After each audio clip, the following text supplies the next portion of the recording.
Lions Rock Productions. This is Jay Moore. This is Greg Cruz. This is Bryce Vine. This is Dexter from The Offspring. This is Nathan This is Sebastian Younger. This is Daryl Aney. This is Stuart Copeland. This is Mick Gillette. This is Andy Summit. This is Dr. Bob Greenberg. This is Gabby Reese. This is Rob Bell. Hey, this is John Leon Guerrero. Hey, and this is Pete A. Turner. Hey, this is Mark Schaefer, and you're listening to The Break It Down Show. And now, The Break It Down Show with John Leon Guerrero and Pete A. Turner. Mark Schaefer is no stranger to our listeners. He's an author. He's a social media guru, and we love to get advice from him. And for those listeners who are new since the last time you've been on the show, you've authored several books. And anybody who wants to connect with an audience or grow their audience on social media should read the whole collection. We'll put links up on the show page. But we wanted to bring you on today. One of the reasons that we wanted to have you on, Mark, is that Pete and I are curious what you would do if you were us. And I think that we speak for a lot of our listeners. We're in the position where we love doing this show. We're having a great time doing it. Our audience is growing, though, we're not experiencing the spike that you experience at some point. Not directly after. Well, in our case, it was not directly after we started, but at some point we kicked into gear, and our audience growth was very pleasing, and we thought we were going to be big stars. And then it's kind of, it's slowed down. Now we're big stars in the eyes of the audience members who we've gotten to know and grown to love. But we're wondering, what do you do in the case of a show like ours where you think you've found your stride, you're enjoying doing the show, you get to talk to interesting people like you?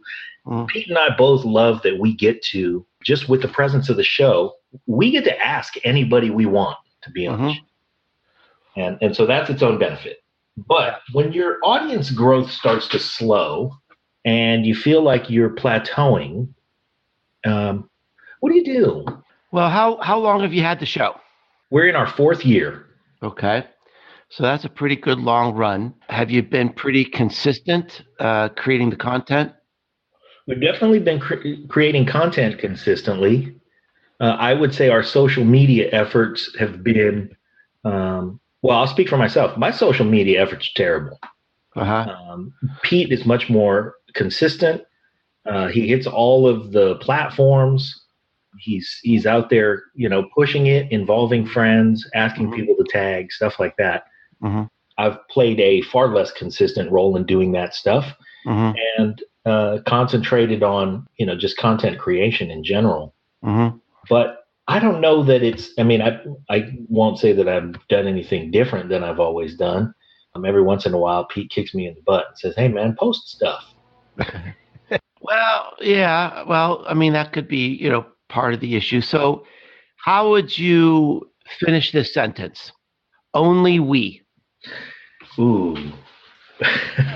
That's the problem, man, right there. Yeah. Well, but I have a different answer, though. He doesn't have any answer. So yeah. by default, your answer will be different. What's your answer? Well, my answer is this. Only we bring in unique perspectives in a podcast environment. So we have, I would offer to you, you have your own show, but let's assume you didn't. Everybody has an itch to have a podcast. So I've been bringing in other co-hosts to create unique 3-people conversations that you couldn't have otherwise. So we've had, I'm a spy by professional training. And so I've had a CIA operator, a ground commander, and myself having a conversation. That doesn't happen any other podcast that I've seen, where you're constantly putting 3 different people in this arena and having a conversation that's often tactical and strategic all on the same thing, or you're stretching and getting non-discipline specific. So it's just it's a unique dynamic that we've been creating with alternate co-hosts that you really can't find anywhere else. Well, okay. So I think you need to spend a little time really defining unique dynamic. The format of your show is pretty common. Having people on your show to do an interview, maybe having different co-hosts. It's probably the most common format, or one of the most common formats for the show. And I think what I would do to kind of jumpstart your growth is you need to be able to succinctly and meaningfully identify what is the distinct value you bring to your listeners. So I like the idea that you have a cool background, a unique background, but I don't have anything to do with security or anything like that, or the CIA. So are you consistent with your message? Are you consistent with the direction of the show? You don't want to confuse people. You need to sort of pick a theme and stick to it over time. Another thing I'm just noticing as we're on here is that I'll point out is that the audio quality is not very good. So I see that you guys, maybe don't have the best mics. I hear background noise. That's not a best practice for a podcast. If you have a podcast, you might have people listening in a car where there's lots of ambient noise, or even in a bus or a train. You've got to have good quality on your show, on your audio. That's sort of a given.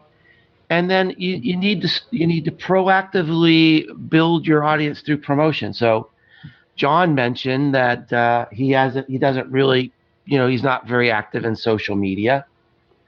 So Pete, what's your view on promoting the show? I'm constantly on Twitter and Facebook. I'm pretty decent at Instagram, at least in showing up and putting something up. It's not a targeted place. But, I'm active, and when people engage the show, I engage them. LinkedIn a little bit, but I haven't seen that LinkedIn has a whole lot of value in my effort, so I haven't put a lot of time there, but the show is present there. So, it's sort of so I would say Instagram and LinkedIn aren't terribly strong, but I haven't figured out how to make that work for us. But the other areas, I think we're strong on Facebook and strong on Twitter. Well, the interesting thing is, your target audience is probably business professionals. So LinkedIn ought to be the first place that you go. It's really, really hard to promote anything on Facebook because Facebook is generally family and friends. Let's face it. It's very difficult to promote any sort of business content because it sort of comes across as an ad. Might be interesting to your family and friends to say, hey, I just interviewed the director of the CIA on the show, or I just interviewed a movie star or something like that. But if you're interviewing me, most family and friends would probably not be interested. But people on LinkedIn might. So I think that is something else that I would do if I were you. Build your audience on LinkedIn and engage with people on LinkedIn. I'm having great success on LinkedIn. It's become one of my favorite platforms. And the interesting thing about LinkedIn that you don't see in other social media anymore is that if you do a good job and provide great content on LinkedIn, then LinkedIn will send your content into open waters, meaning they'll send it beyond your audience, which is a rare thing on the web today. I don't see that on Facebook. I don't see that on Twitter. I don't see that on YouTube. I probably don't see that on Instagram, although it's a little harder to tell. But on LinkedIn, it's not unusual for me to get 50,000 or 60,000 views on a post. I've only got 12,000 followers. So LinkedIn is doing me a great service by connecting my content with people who might enjoy it. And I find when they do that, then I get a lot of new followers. So it's sort of a symbiotic relationship. Well, I want to mention for our listeners that we're talking again to Mark Schaefer, and it's if you Google Mark Schaefer, dare I say, spelled just like it sounds, you'll probably get his website. If not, it's businessesgrow.com. He's the author of Known, the Handbook for Building and Unleashing Your Personal Brand, along with there's a Known handbook as well. and you should get it. So this is definitely a guy whose opinion we should listen to and who knows what he's talking about. And we've had him on the show before because we're fascinated with his stuff. Thank you. You also mentioned one of your books is called the Content Code, and it focuses on digital marketing. But really, if you want to focus on the marketing part of social media, there's an assumption there that all of the other boxes are checked. So, in other words, you've started with the sentence "only we." And if I were to finish that sentence, I would say only we give a shit about what we are doing. And I don't mean that's not a good thing. Our audience is great, and they chime in and they're loyal, and we've made friends from listeners, plenty of them, who've become genuine friends. We have a listener from Canada who actually visited the Bay Area, and I had him over my house. Well, see, I consider him a friend. I think that's really important. And one of the things that I talk about in my book, specifically known, is that the biggest problem that most people have when they're starting a podcast or a video, a blog or whatever, is that they quit too soon. Mm-hmm. So I've got an entire chapter in the book. And you mentioned the workbook.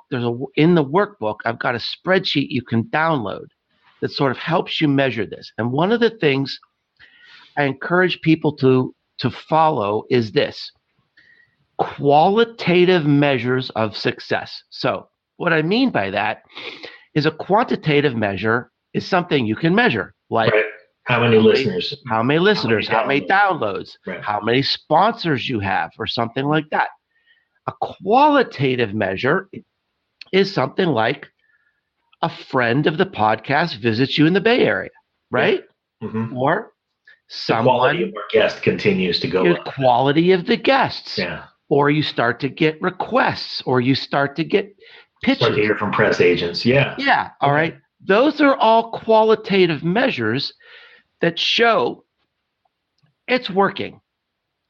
Now, if you're not getting any attention from anybody, if you're not, if your listeners are sort of passive and you're not getting any pitches from press agents or something like that, well, then maybe you need to reflect on things. Maybe it's time to pivot, try something else, maybe talk to some people, ask them what they might be doing, what you could be doing differently. Mm-hmm. Or perhaps it's time to quit and try something altogether different. But from what you're telling me, you do have qualitative measures occurring. And, you need to pay attention to that, because those are signs that it's working, that there is momentum building. Right. And as long as you keep having those qualitative measures, then don't quit.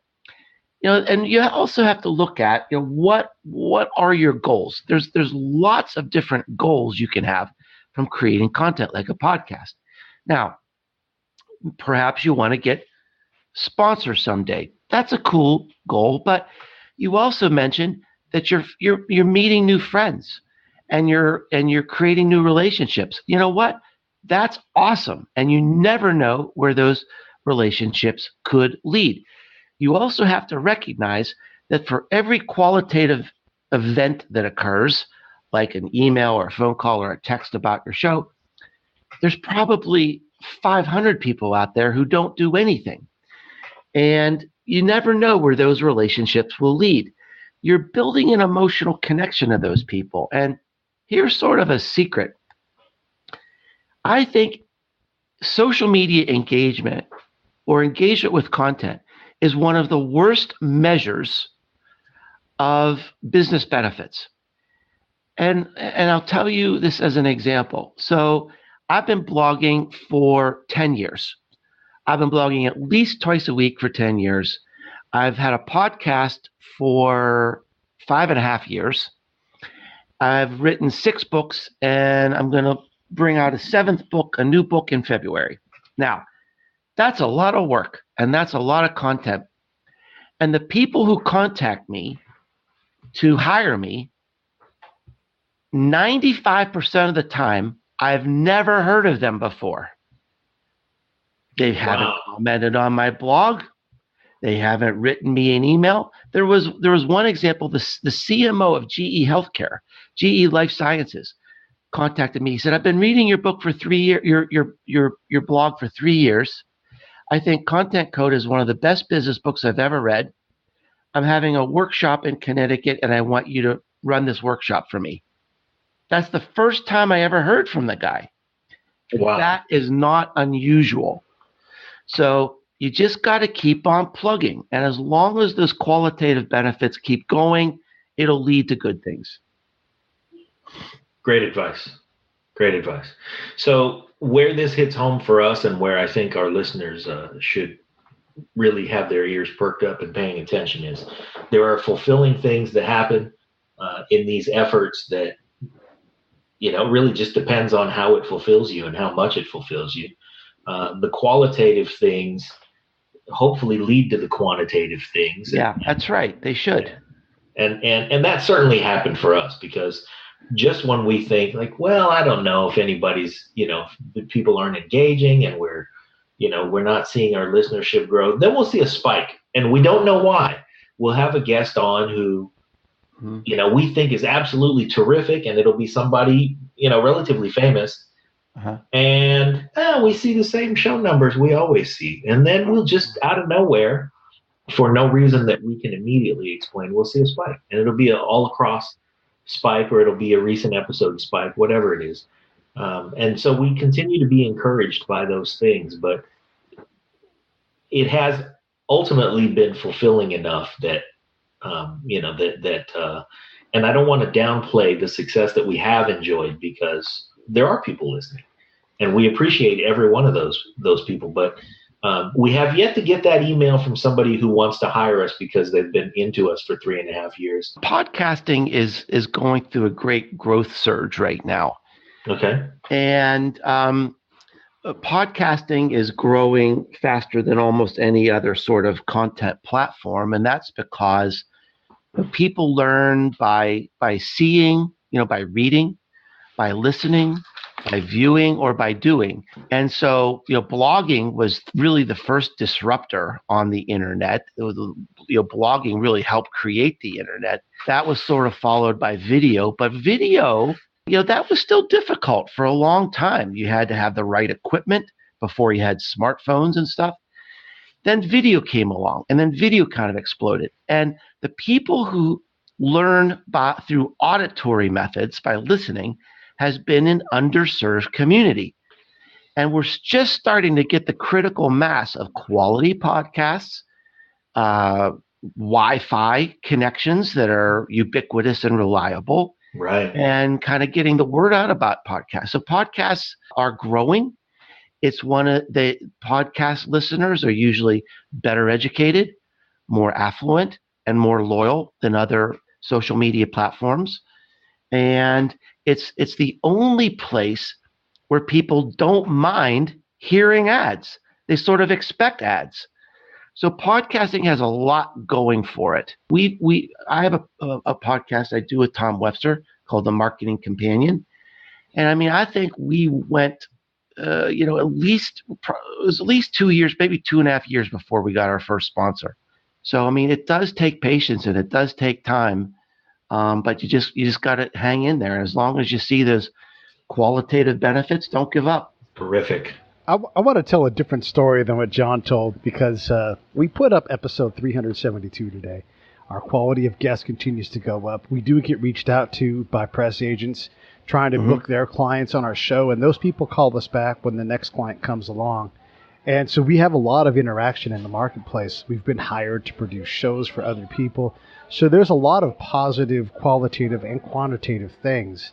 And the thing that I've learned through doing the show as long as we have and the way we have is we have proven that we have a capacity to create content. I've got another show that I do called Popping the Bubble, which everyone should listen to because it's fantastic. But we're talking 400 shows as a body of work that we produce. And some days the slog is hard, but yeah, there's a lot of people out there. And our audience actually has grown 80% in the last 15 months. So, it definitely grows in spurts, it plateaus, and then I'll figure something out or I'll try something new, and then it'll grow again. We haven't seen the audience really fall off. So my question to you, Mark, if we're going to talk about the show and everything, the problem is going from zero of an audience to 100,000.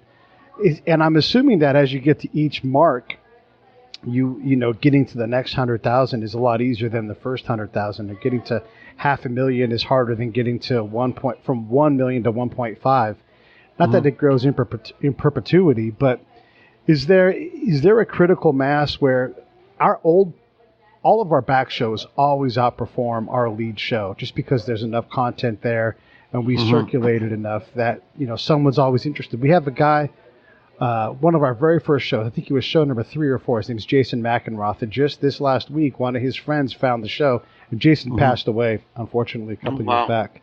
And they're like, "Oh my God, this show!" And talk about emotional contact. This person made a comment on YouTube, and I was able to reach out and go, "Yeah, this is we really enjoyed having Jason on the show." So I think there's a lot of value in what we're doing. Have we figured out how to monetize it to our desires? Heck no.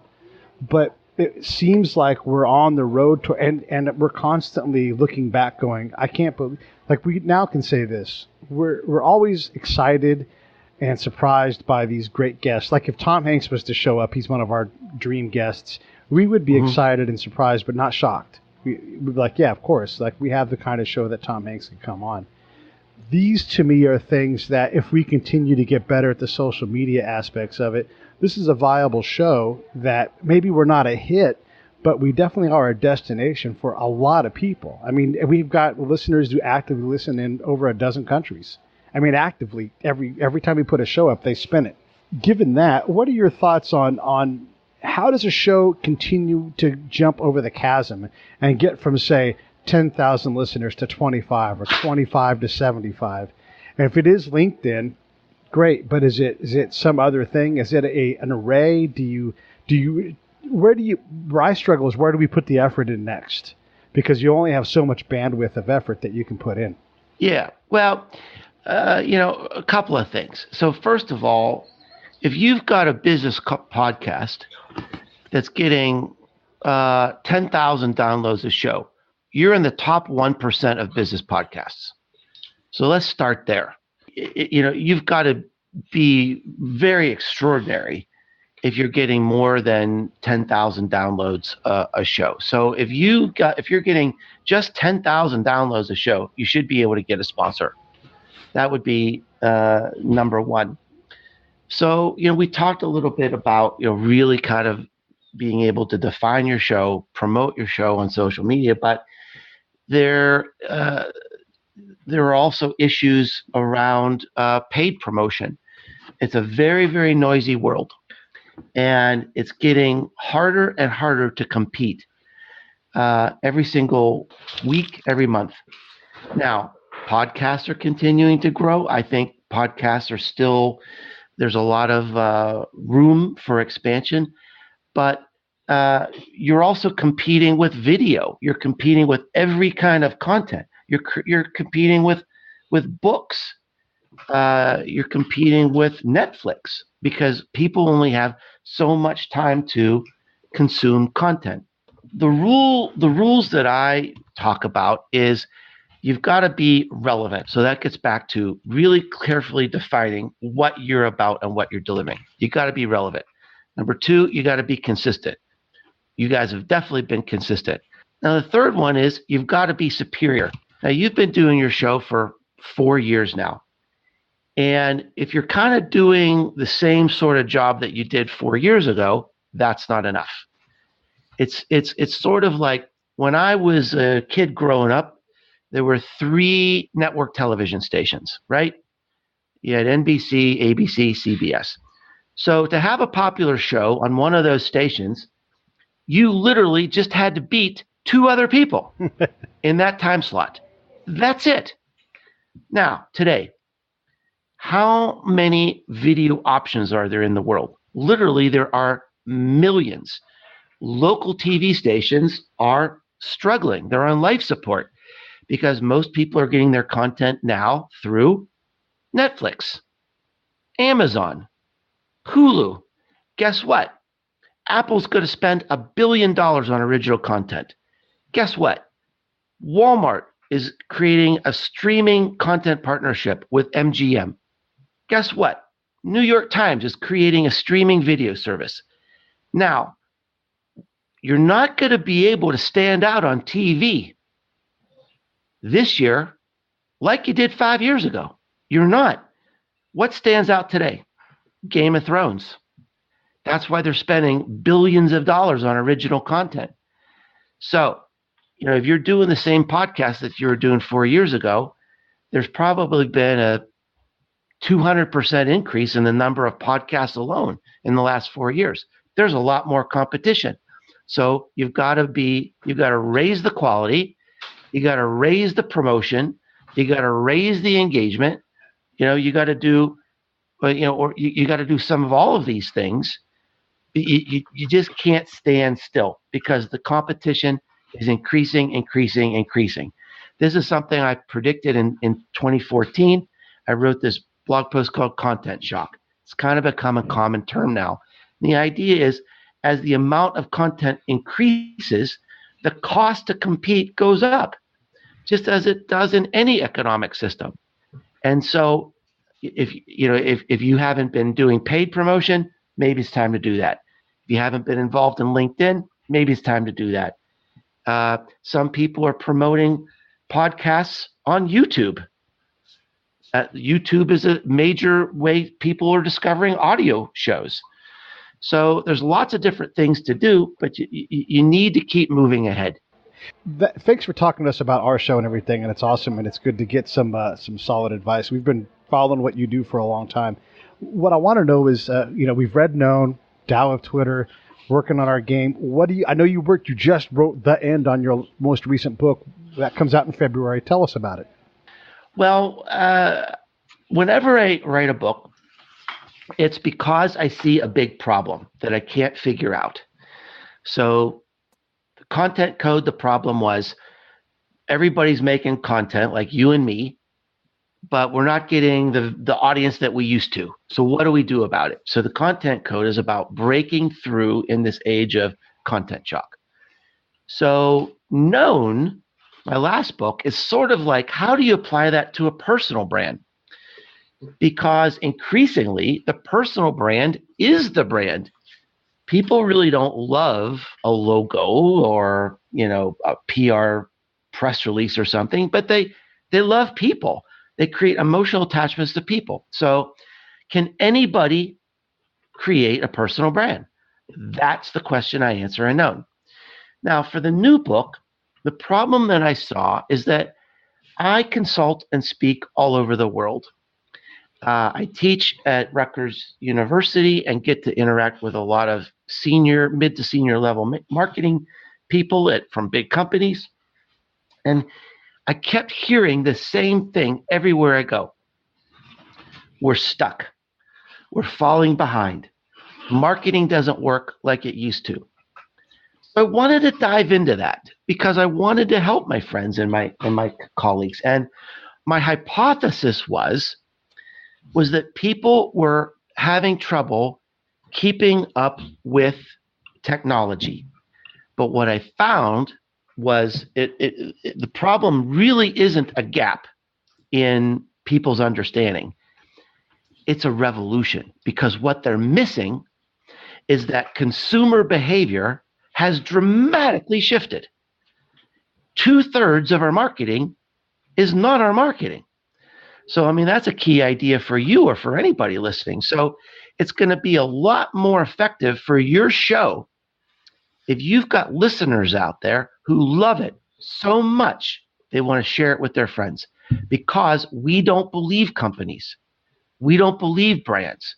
We don't believe advertising. 80% of adults believe no advertising whatsoever. They just don't believe advertising.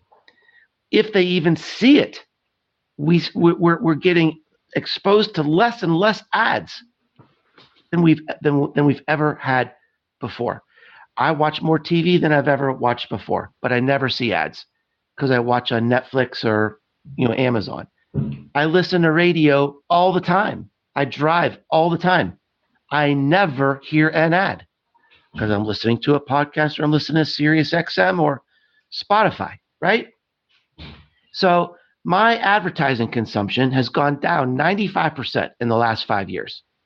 And I'm not unusual. Digital natives, they don't pay attention to ads. They don't see ads. So even if they see them. This episode of the Break It Down Show is brought to you by Lions Rock Productions. That's us. We publish, evaluate, and develop podcasts just like this one, consult others to build their own, and create associated content and content marketing strategies. So if you're launching or expanding your social media presence, your business, or your personal brand, or if you just want to take your media presence to the next level, reach out to us on Twitter at Pete A. Turner or at JohnLG69 at the Break It Down Show. There's 1,000 ways to get a hold of us. Now enjoy the show. And I'm not unusual. Digital natives, they don't pay attention to ads. They don't see ads. So even if they see them, they don't believe them. So we've got to think another way about marketing. And it's this. We have to acknowledge that we're not in control. The customers are in control. They're in control of the sales funnel. They're in control of the customer journey. They're tired of being abused by people who are creating spam, robocalls, piles of direct mail, and they're sort of standing up in a virtual way and saying, that's enough. We're not taking it anymore. So the book is about how do we get into that 2/3? You can't buy your way in. You've got to be invited. The customers are the marketers. How do we help them do their job? That's what the book is about. That is an amazing observation. You're describing so many people, myself included, and I really hadn't had my finger on my own pulse. All of those things, because you're right. I don't tolerate ads. There are times when somebody creates a compelling enough ad that's got something for me that I will take a listen or continue to watch it when I know I can skip it. And that's what it takes. And if not for absolutely compelling content that may or may not have anything to do with what that advertiser is peddling, or they're doing it in such a new and fresh and unique and entertaining way that I'll allow them to continue to have my attention. I'd never really thought about all of those things in that way. So I appreciate you articulating what we're all kind of going through. Yeah. And the thing that's so shocking to me is that everybody knows it. The research has been out there. So this statistic that I revealed about 2/3 of our marketing is not our marketing. That was a seminal research study that was conducted by McKinsey in 2009. We've known about this for a long time, and yet we still keep marketing, abusing our customers, not listening to our customers, interrupting them, intercepting them. They've got this new thing in robocalls now. It pretends that it's coming from your local area code to trick you into answering it. Really? That's marketing? More than 1/3 of Americans now have ad blockers, right, on their phones. So here's the answer. So now people have created technology to get around the ad blockers. Now, let's think this through. Here are customers. They have self-selected and said, we're implementing technology to not see ads. And our answer as marketers is to get around that and show them more ads? Are you out of your mind? We've got to think in a different way. We've got to have a more humanistic approach to marketing.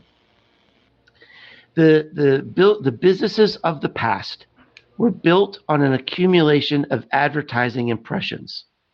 going forward, today really, and going forward, our businesses, our brands will be built through an accumulation of human impressions. That's how people, that's the only thing they believe is people and humans. That's how we're going to build our brands. And that's the name of my book, Marketing Rebellion. The most human company wins. I love it. I love that human aspect of it. There's so my other show, we talk a lot about technology and the blockchain. And one of the companies that's out there, and if there's one of these, there's 1,000 of them, but they're going to start taking our data and putting it on the blockchain. So when someone wants to have access to it, we're actually compensated for it because our data really has value for us, not just Facebook or whoever sells it. So we're going to see more of these revenue streams starting to come back to us where people incent us for the value of our presence, our attention, our location, our data.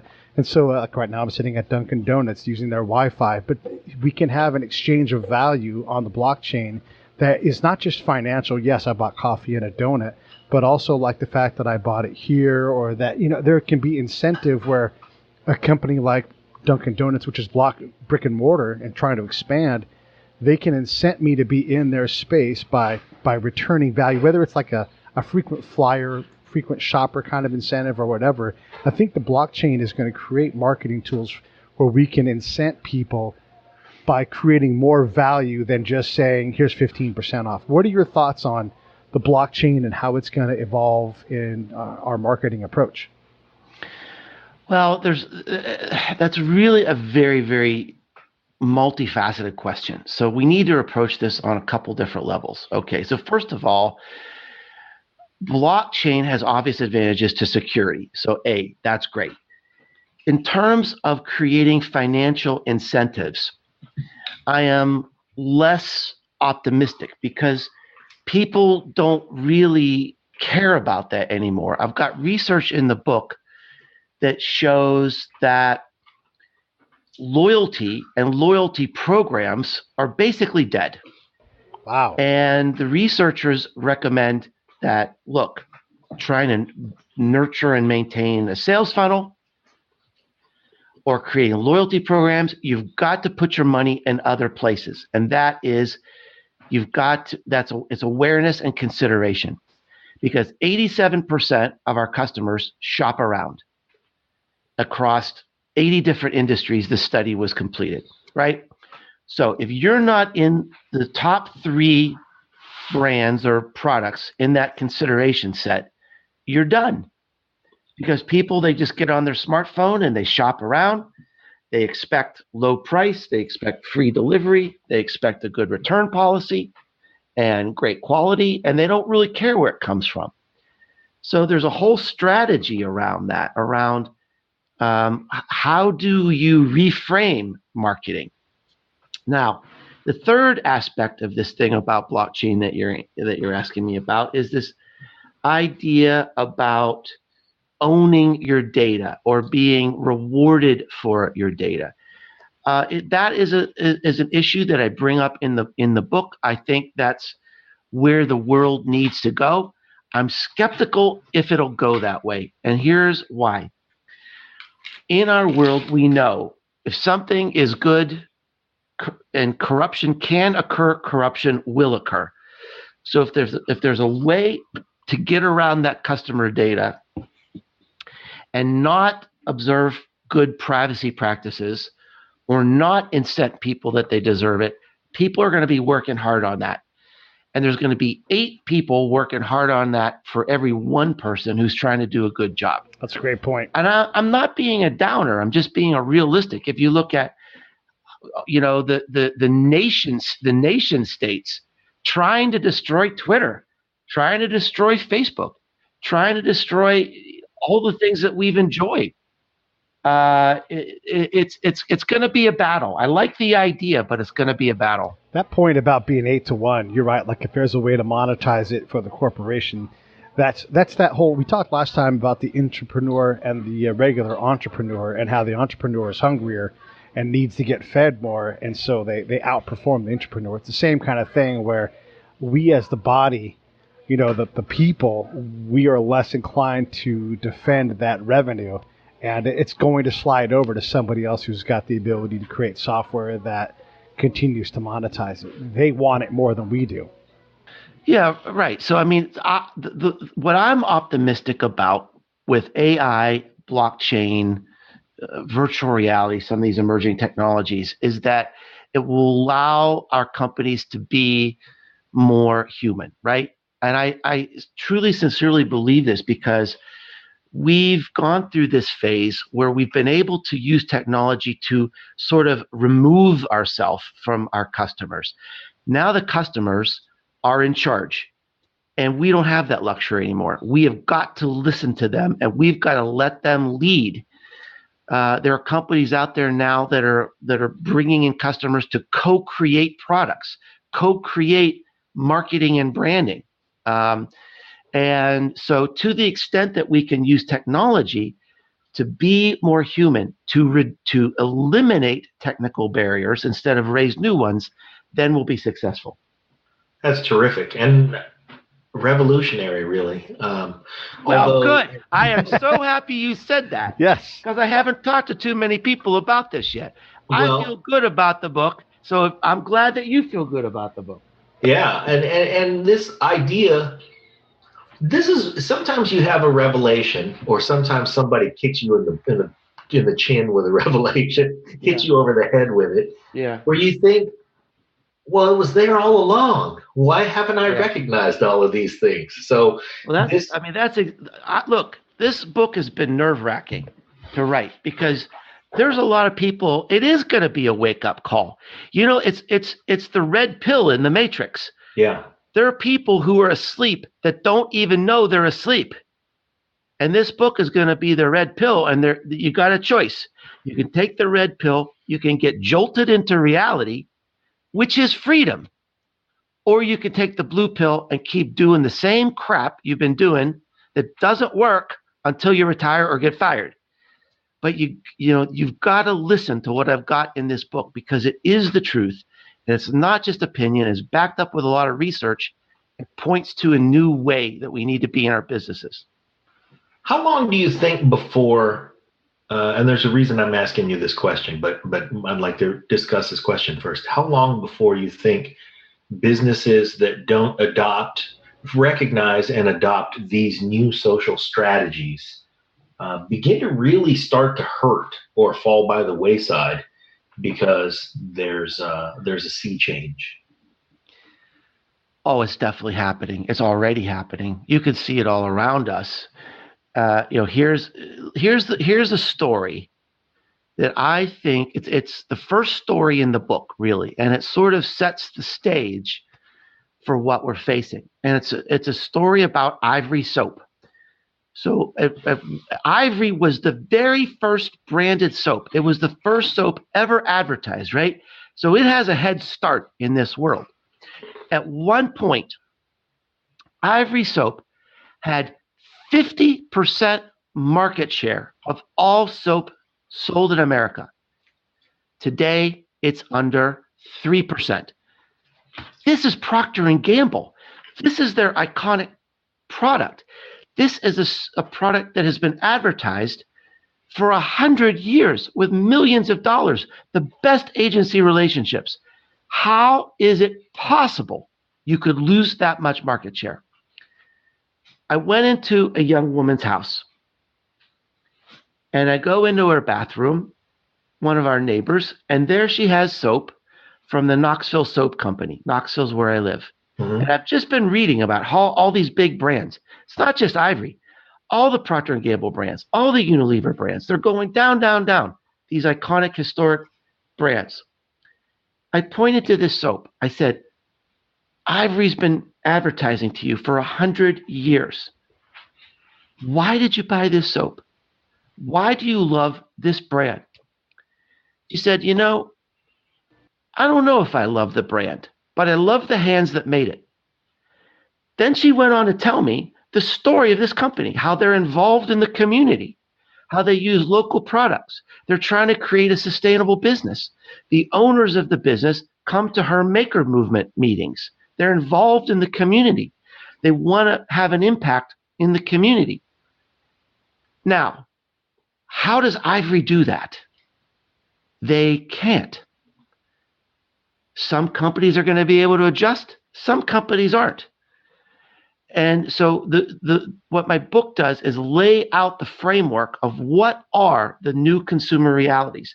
Instead of being obsessed with technology and ad buying and media buying and audience mirroring and robocalls, we need to be obsessed with the constant human needs that aren't going to change.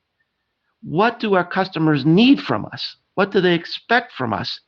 We have got to get on board or we're going to die like Ivory and every other one of these big brands that's going down the tubes right now.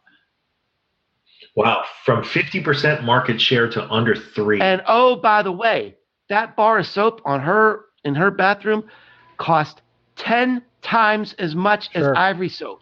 Wow. Yeah. It's the same thing with the beer. Like you try to order a Coors Light in a lot of bars, and it's hard to find it, but there's 100 microbrews. And here in Southern California, there must be 150 little warehouse slots where someone's building a tiny little beer community. And sure, they want to market their beers out to other restaurants, but now Coors Light, Bud Light, all the MBev, all that stuff, they're being hammered by all these small people that are making what they call craft brews. Like it's in the name. It's like, this is actually made for you. I'm selling. You can buy mead. It's crazy. There are so many different brands like this where Budweiser's just going to get whacked, or they're going to have to gobble these guys up. The interesting thing I think about, Bud Light has these ads with the king and the dilly stuff, right? Yeah. And their tagline is something like, it's for the many, not the few. Meaning, we're not for the people who want some local artisanal beer. Now, who wants something for the many? I want something for me. Right. I don't want to be a commodity. I don't want to drink a commodity. That's the weirdest tagline I have ever heard. It's like, we're for the many, not the few.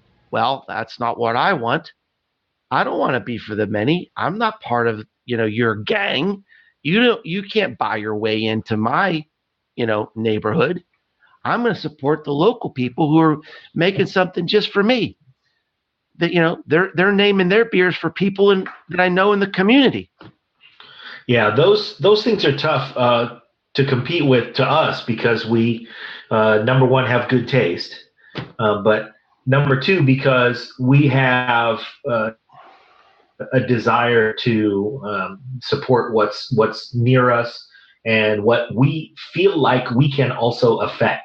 So exactly your point about whether it's Procter and Gamble products like Ivory Soap or whether it's some product that's for everybody, I think they're aiming at the folks who want to do what is popular.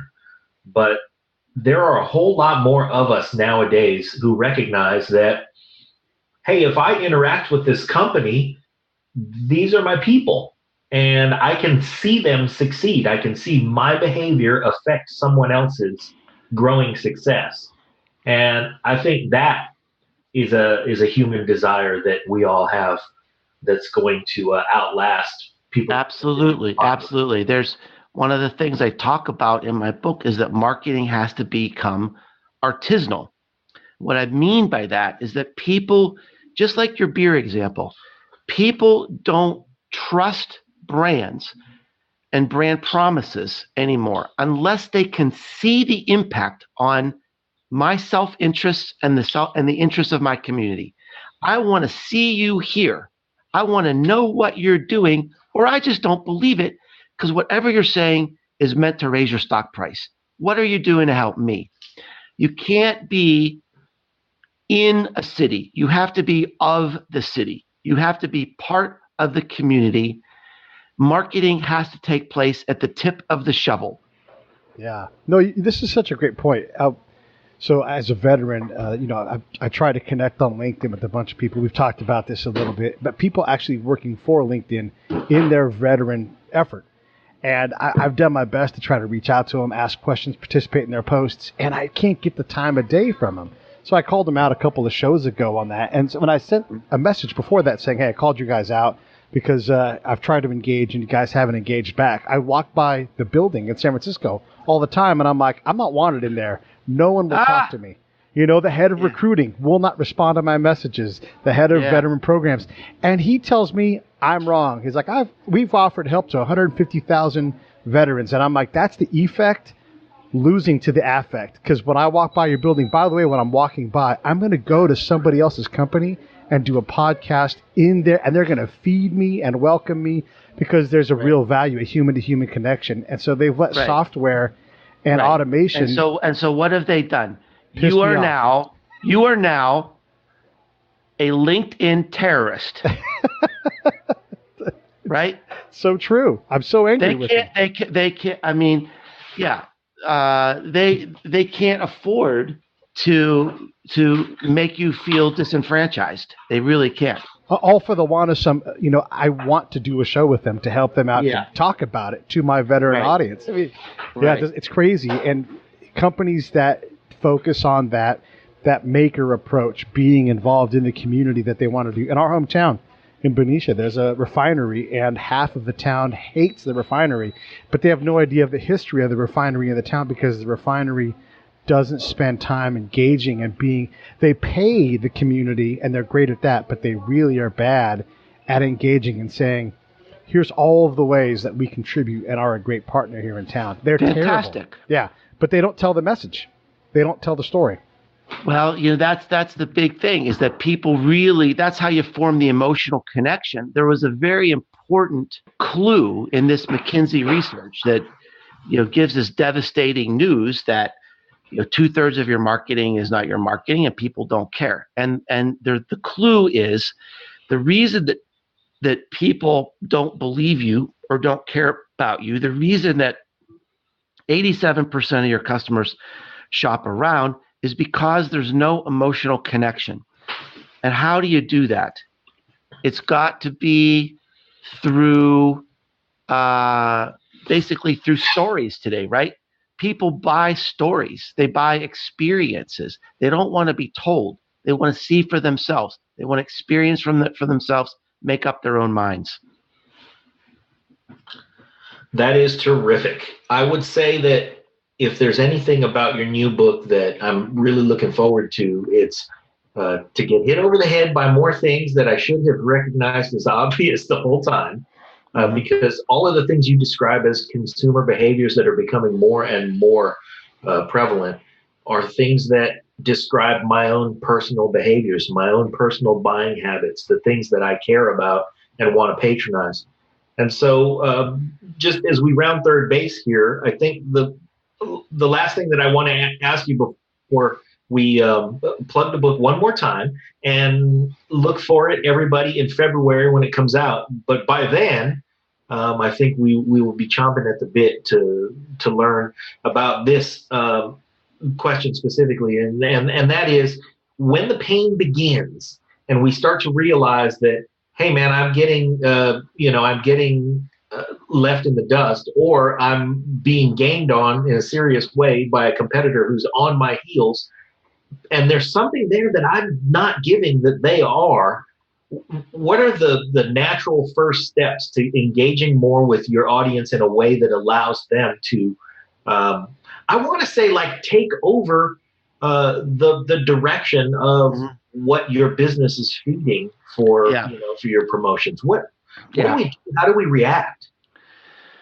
Well, I provide a lot of ideas in the book, and one of the things that I'm proud of, and I hope people come to know me for, is that my books don't have any fluff.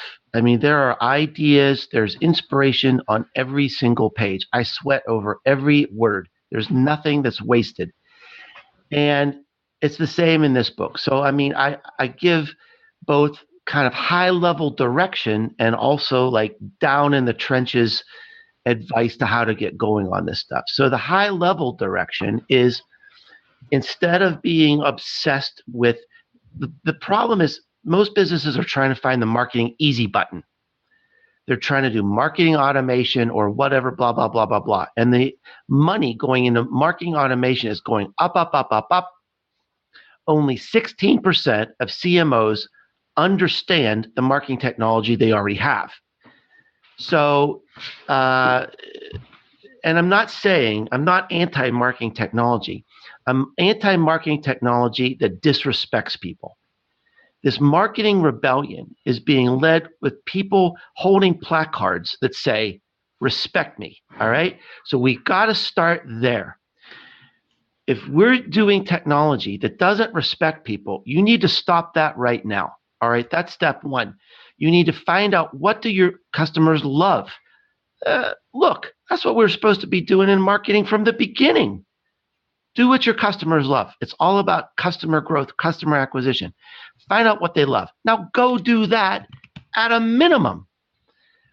Now, what are some of these common human truths? People want to belong. Can companies help people belong? Yes. They want to be acknowledged, just like Pete was saying about LinkedIn. Pete's just looking for acknowledgement. Saying, yeah, okay, well, Pete, look, even if someone said, Pete, I recognize you as being worthy, but I'm not going to be able to talk to you till January. Pete's going to be okay with that. That's true. We just want to be respected. We want to be acknowledged. We want to find meaning in our lives. Meaning and purpose is more important than almost anything. That explains the whole Nike thing with Colin Kaepernick, right? A lot of business people just about fell out of their seats. Here's what the research shows. So loyalty is basically over. People are, as I said, 87% of our customers shop around, except when you align with a customer's values. That's the only thing that can lead to loyalty. Over 60% of customers will buy or protest based on whether a brand aligns with values or not. What the customers are saying is, before I'm loyal to you, you have to be loyal to me. You have to show us what you stand for, and you can't waffle on it. You got to take the heat. And that's exactly what Nike did. Wow. Yeah, that's powerful. That's terrific. Well, for our listeners, just to recap, tell us the title of your new book, Mark. Marketing Rebellion, The Most Human Company Wins. It'll be out in early February.